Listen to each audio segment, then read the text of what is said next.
est-ce qu'il n'y a pas un peu d'idéologie? Par exemple, lorsque, en matière d'éducation, vous dites l'enseignement privé ne sera plus financé par l'État. Est-ce qu'il n'y a pas un peu d'idéologie? Non, il faut qu'on arrive à trouver la façon de traiter ces problèmes. Parce que ce n'est pas une affaire idéologique qui a séparé l'école laïque de l'école privée. Il y a d'abord un problème d'inégalité fondamentale. Pourquoi? Il y a des écoles privées laïques. Oui. Oui, c'est d'ailleurs quelques-unes d'entre elles qui posent le plus de problèmes, car pour moi, le vrai problème dans ce pays, c'est plus l'enseignement commercial que l'enseignement religieux ou catholique, confessionnel, on va dire. Hein. Alors, c'est d'abord la situation d'inégalité inextricable que cela crée. Pourquoi? Parce que quand vous allez à l'enseignement privé, vous payez votre inscription, et puis vous recevez des moyens de l'État. Quand vous allez à l'enseignement public, vous recevez les moyens de l'État et c'est tout. Il y a donc une situation d'inégalité dans l'enseignement de nos enfants. Première inégalité. Deuxième inégalité, entre les différentes religions. Parce que aujourd'hui, pour l'essentiel, c'est une école catholique, des fois protestante, parfois juive, mais c'est ça l'essentiel. Il n'y a pas d'école musulmane, il y a très peu d'écoles catholiques, voilà. Et moi, je ne suis pas sûr que ce soit une bonne idée, j'ai même l'idée du contraire. Plus de financement par l'État. Alors, je pense qu'il faut qu'on arrive à trouver le moyen de sortir de ça. Oui ou non? Plus de financement par l'État ou pas? Mais je ne comprends pas ce que vous me demandez, Monsieur Bourdin. L'enseignement privé sera-t-il financé par l'État si vous êtes président de la République? Oui ou non? Par nécessité, Monsieur Bourdin, il le sera, puisque quand bien même voudrait-on changer de position, qu'il y faudrait du temps, on ne peut pas imaginer que demain... C'est pas ce qui est écrit dans votre programme, pardonnez-moi. Monsieur Bourdin, nous avions prévu que vous me poseriez la question et que j'aurais l'occasion d'en expliquer le sens. Parce que les personnes moyennes, je veux dire, pas aussi intelligentes que vous, arrivent à comprendre qu'on ne peut pas fermer toutes les écoles privées en l'espace d'une décision d'arriver. Vous voyez, Monsieur Bourdin, la dernière fois qu'on a essayé ça, ça ne s'est pas fait. Hein. Donc, vous voyez que ce n'est pas comme ça qu'il faut traiter le problème. Nous devons discuter de ce point.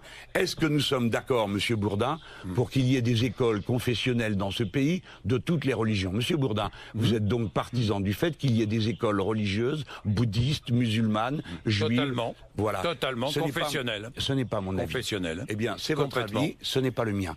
Et en particulier, mais attendez, j'ai pas fini. Je ne suis pas d'accord non plus, entendez-le bien parce que c'est plus grave que ce dont nous sommes en train de parler, avec le fait qu'il y ait un enseignement privé, comment dire, pour l'enseignement des métiers. Et dorénavant, je ne permettrai plus que quand on fait un salon de l'éducation et qu'on rentre au salon de l'éducation, on ait d'abord les boîtes privées et les boîtes publiques qui sont gratuites derrière. Voilà ce que je ne permettrai pas. Oui, mais Jean-Luc tous les jeunes Français doivent être... Les inégalités, vous creusez les inégalités en ne finançant plus l'enseignement privé, vous le savez bien. C'est-à-dire que les enfants de riches continueront à aller dans des écoles privées et les enfants de personnes qui n'ont pas trop de moyens, qui voulaient mettre, les parents qui voulaient mettre leurs enfants dans l'enseignement privé ne pourront plus le faire. Bien, non, épuisons cette question parce qu'elle est très importante. Voilà. Très important. Alors, ce que vous dites n'est pas vrai.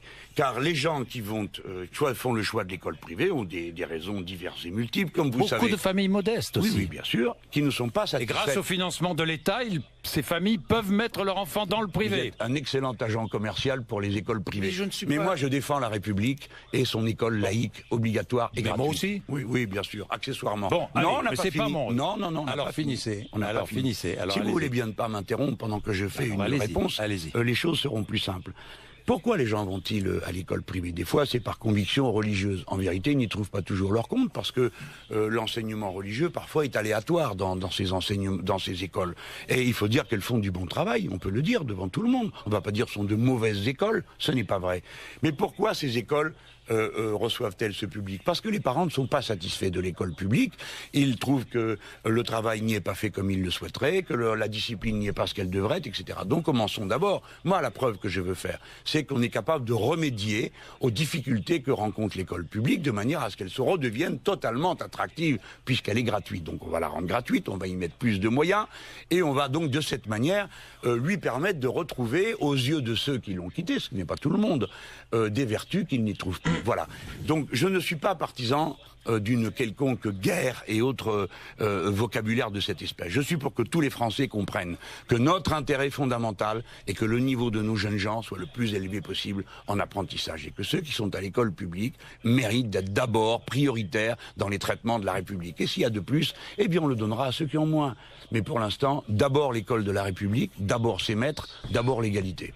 Bien, on va parler, Jean-Luc Mélenchon, de vous, d'une manière un peu plus personnelle dans la deuxième partie, mais à travers vous, de vos engagements, je vais revenir sur votre programme, sur 2-3 points de votre programme. Mais je vous remercie de m'avoir posé ces questions, parce que sinon elles circulent comme des rumeurs, et c'est très désagréable. Je vous pose ces questions qui sortent un peu de l'habitude. Il est 8h55, à tout de suite, vous êtes sur RMC et BFM TV.